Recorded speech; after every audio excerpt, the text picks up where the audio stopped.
요즘 NFT가 핫하던데. 내가 그린 그림, 내가 만든 음악, 내가 만든 영상. NFT 코인의 주인공이 되고 싶지 않으세요? 비블록 거래소를 이용해보세요. 클릭 몇 번으로 NFT 코인의 발행부터 판매까지. 쉽게 만들고 쉽게 팔자. 비블락. 진짜 팔렸어. 대박. 새로워진 비블록 앱을 소개합니다. 비블록 앱에서 간편한 NFT 거래와 원클릭 발행을 경험해보세요. 비블록은 카카오톡과 연동되는 간편한 가입도 가능합니다. 가입 이후 간단한 절차를 거쳐 고객 확인 본인 인증을 완료하면 자유롭게 비블록 이용이 가능한데요.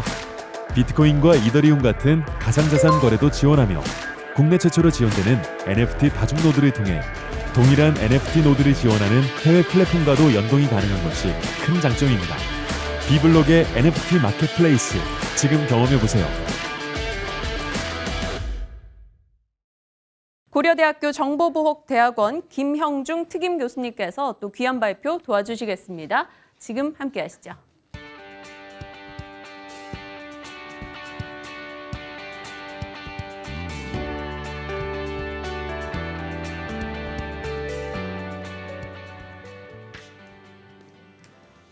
예, 안녕하십니까. 오늘 제가 첫 번째 발표를 맡게 됐습니다.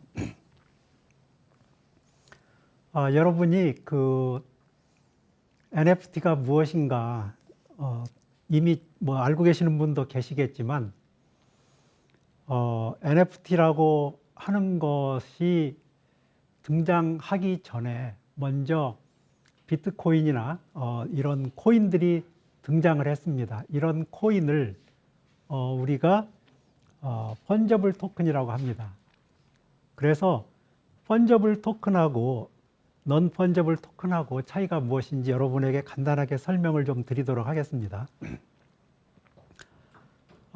그 펀저블 하다는 것은 동일한 가치로 교환이 되는 건데, 예를 들면 우리가 사용하고 있는 10,000원짜리 지폐 같은 게 펀저블 한 겁니다. 우리가 10,000원짜리 지폐는 그 지폐에 더러운 것이 묻어 있건 또는 그게 좀 찢어졌건 항상 동일한 가치를 가지고 있는데, 넌 펀저블 토큰은 토큰 하나하나가 다 특성이 달라서 동일한 가치로 교환이 되지 않는 것을 말합니다. 우리가 이런 토큰 얘기를 하게 된 것은 이더리움 때문에 그런데, 이더리움이 출연한 이후에 2015년 11월 19일 날 ERC20이라고 하는 펀저블 토큰을 발행하는 이런 스마트 컨트랙이 만들어졌습니다.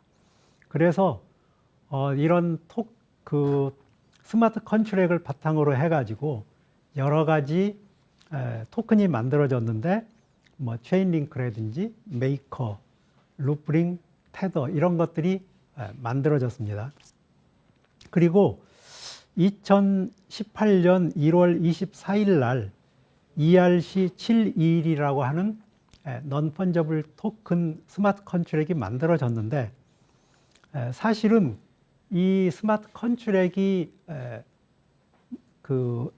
세상에 알려지기 전에 크립토키티가 세상에 출연하면서 NFT의 시대를 열었습니다. 그래서 우리가 비교를 해보면 ERC20은 펀저블 합니다. 그런데 ERC721은 그렇지 않고, 또 중요한 성질 중에 하나가 뭐냐면, 우리 그 펀저블한 토큰은 우리가 금액을 이렇게 쪼개가지고 거래를 할 수가 있습니다. 그런데 ERC721은 쪼갤 수가 없습니다. 물론 앞으로 이제 쪼갤 수 있는 그런 표준도 이제 만들 수 있겠지만, 그래서 지금은 우리가 NFT를 만들게 되면 통째로 하나를 팔거나, 아니면 동일한 것을 여러 개 팔거나, 아니면 작품을 여러 개로 쪼개가지고 그 부분을 팔거나 이런 식으로 하지, ERC721을 쪼개지는 않습니다. 그리고 ERC20은 동일한 토큰을 많이 만들어 가지고 서로 교환할 수 있게 이렇게 하는데 ERC721은 하나하나가 다 그 고유한 특성을 지니고 있어서 가치가 서로 이제 다르다는 것을 여러분이 기억하시면 좋겠고요. 여러분이 아시는 것처럼 그 비플의 작품이 비싼 가격에 팔리면서 이 NFT 열풍이 불기 시작했는데 여기서 중요한 점 하나가 뭐냐면 그러면 과연 구매자는 무엇을 샀는가? 작품의 소유권을 샀는가? 아니면 전시권을 샀는가? 이게 현재 분명하지 않다는 것입니다. 그래서 저는 앞으로 NFT 시장에서 이 스마트 컨트랙을 작성할 때 거기에 저작권과 관련된 내용을 명시하는 게 좋겠다 하는 말씀을 드리고요. 그래서 혹시 NFT 작품을 산 다음에 그 작품을 산 사람이 또 자기가 그 NFT로 여러 개를 만들어서 팔면 그게 가능하냐 가능하지 않으냐 하는 그런 의문을 가지고 계실 텐데 저작권 자체를 구매하지 않았다고 그러면 작품을 구매한 사람이 또 동일한 작품으로 민팅을 해서 팔게 되면은 문제가 생긴다 하는 것을 말씀을 드리겠습니다. 뒤에서 이것과 관련해서 변호사님께서 또 이제 자세한 말씀을 해주실 겁니다. 여러분 그 NFT를 만들고 또 교환을 그 상품을 올려가지고 판매를 해보셨는지 모르겠습니다. 일단 이 NFT 마켓플레이스에서 시급히 개선해야 될 게 하나 있는데 그게 유저 인터페이스입니다. 그 NFT 이 작품을 만들어 가지고 올려본 사람은 이게 얼마나 그 어려운 과정인지 잘 아실 겁니다. 자, 제가 실명 확인 계좌가 없다고 하면 먼저 우리나라 세계 은행 중에 한 군데를 찾아가서 실명 확인 계좌를 발급을 받아야 됩니다. 그리고 또 암호화폐 지갑을 설치를 한 다음에 그 실명 확인 계좌를 이용해서 암호화폐로 이더를 구입을 해야 됩니다. 물론 그 이더 아니고 다른 것으로 구매할 수도 있는데 일단 그 이더를 예로 들겠습니다. 그러면 자 이제 제가 가지고 있는 지갑에 이더가 생겼는데 이것을 가지고 물건 구매를 하려고 그러면 메타마스크로 또 이동을 시켜야 됩니다. 그리고 NFT 작품을 오픈시에 제가 이제 올리는데 이 과정이 왜 필요하냐 그러면 작품을 올릴 때 비용이 들기 때문에 그렇습니다. 그러면 또 작품을 사려고 하는 사람은 어떻게 해야 되느냐? 마찬가지로 암호화폐를 구매를 해야 됩니다. 그리고 암호화폐 지갑을 설치하고 그 다음에 또 메타마스크로 이동을 하고 그래서 경매 작품을 살 적에는 또 이더로 바로 이 구매가 되지 않기 때문에 W 이더라고 하는 것으로 또 교환을 해야 됩니다. 이런 복잡한 과정을 거쳐야 되기 때문에 대부분의 사람들이 작품을 올리기도 힘들고 또 가서 구매하기도 어렵습니다. 그래서 최근에 모 신문 그 타이틀 중에 재밌는 게 하나 있어서 제가 여기 소개를 하는데 디지털 고려장. 그래서 노인들에게는 이 작품을 구매하고 하는 것이 너무나 어렵다. 그래서 이런 유저 인터페이스를 좀 시급히 개선해 줬으면 좋겠다 하는 말씀을 제가 이제 드립니다. 그 다음에 여기 오픈시나 여러 이제 그 NFT 마켓플레이스가 있는데 거기에 우리가 그 작품을 올릴 적에도 비용이 들고 또 작품을 사는 사람도 또 비용을 내야 됩니다. 그것 말고도 또 그 가스 비용도 들고 여러 비용이 들어서 이 비용을 어떻게 하면 낮출 수 있는가 이것이 중요한 문제 중에 하나이고요. 또 지금 그 우리가 이더리움 플랫폼을 이용해 가지고 이런 NFT 시장에 참여를 한다고 그러면 어떤 문제가 있느냐? 그 이더리움 플랫폼이라고 하는 것은 그 NFT 시장만을 위해서 개설된 게 아닙니다. 거기에 많은 애플리케이션이 돌고 있기 때문에 우리가 원하는 시간에 그 작품을 구매할 수 없을 수도 있습니다. 우리가 그 작품을 빨리 구매를 하고 싶으면 그러면 그 가스비를 더 올리든지 이런 여러 가지 문제가 있어서 트래픽 문제도 있고 또 시간 딜레이 문제도 있습니다. 그래서 이런 문제도 좀 개선이 됐으면 좋겠다 하는 그 말씀을 드리고요. 그 다음에 우리가 작품을 살 적에 우리가 산 작품이 작가의 작품인지 아니면 AI가 만든 작품인지 이런 거에 대해서도 우리가 생각을 해봐야 되는데 여기 보시면 이게 그 인공지능을 이용해 가지고 작품을 만드는 그런 그 사례입니다. 그래서 우리가 그 산 작품이 작가의 작품인지 로봇의 작품인지도 생각을 해봐야 됩니다. 제가 앞에서부터 다시 좀 제가 건너뛴 부분을 다시 이제 설명을 좀 드리도록 그렇게 하겠습니다. 우리가 그 작품을 만드는 사람들에게 여러 가지 편리한 도구가 필요한데 최근에 그 프로그래머블 아트웍이라고 하는 이런 분야가 생겼습니다. 그래서 이건 뭐냐면 사람이 작품을 만들지 않고 로봇을 이용해 가지고 많은 작품을 만드는 그런 그 프로세스입니다. 여러분 그 작품을 하나 만들고 그 작품을 고가로 판매를 하느냐 아니면 작품 하나를 그 작품 하나를 그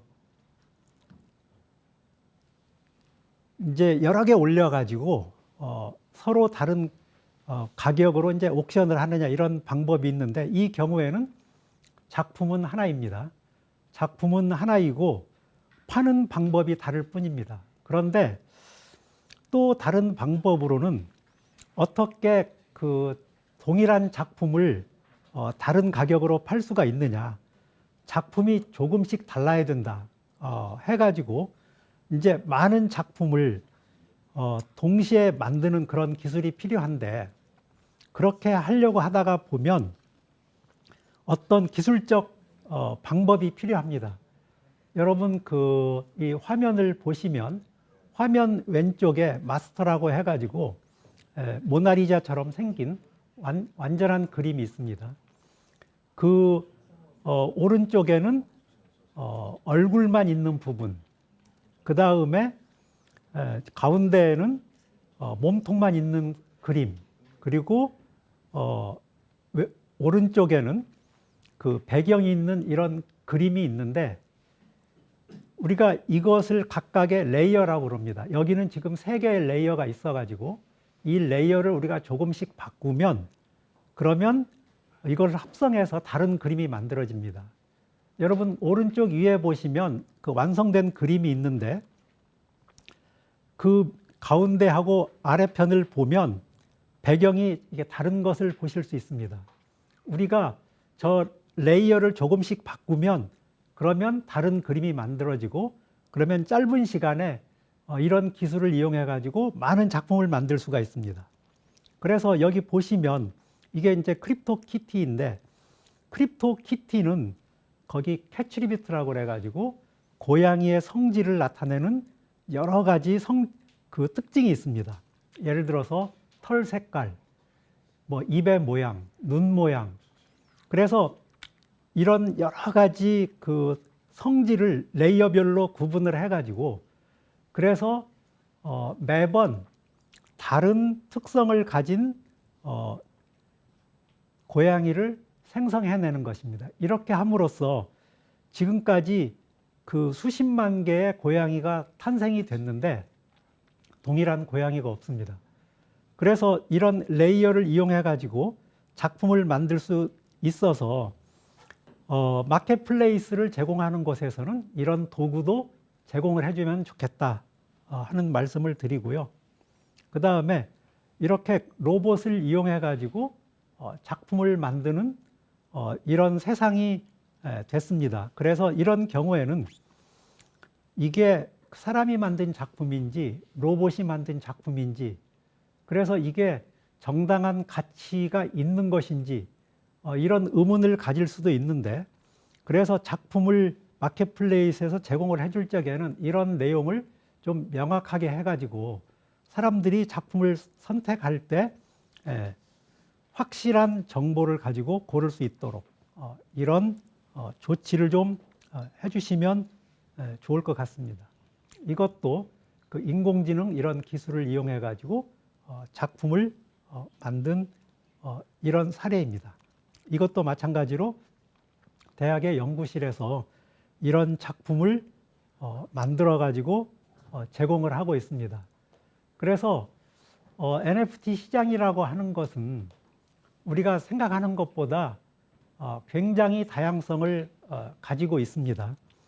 그래서 정부에서도 이 NFT 시장을 대할 때 이것을 가상자산이라고 보아야 될 것이냐, 아니면 금융상품이라고 보아야 될 것이냐, 아니면 진짜 이것은 예술작품이라고 볼 것이냐 하는 여러 가지 고민을 안고 있습니다.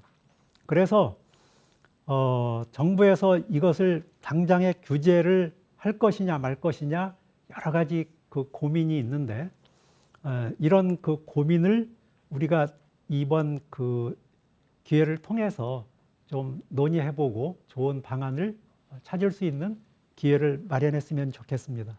자, 또 후속으로 좋은 발표들이 있을 것이니까 기대하시면서 들어주시면 감사하겠습니다. 네, 감사합니다. 가상화폐 거래소 이용하고 계신가요? 그런데 해킹 위험 때문에 고민 많으시죠? 비블록 거래소를 이용해 보세요. 비블록은 위치 기반 보안 출금 서비스를 시행하고 있습니다. 당신의 기억, 당신이 지정한 그 장소까지 해킹할 수는 없으니까요. 비블록 거래소, 당신에게 가장 안전한 거래소입니다. 비블락. 진짜 잘 만들었네.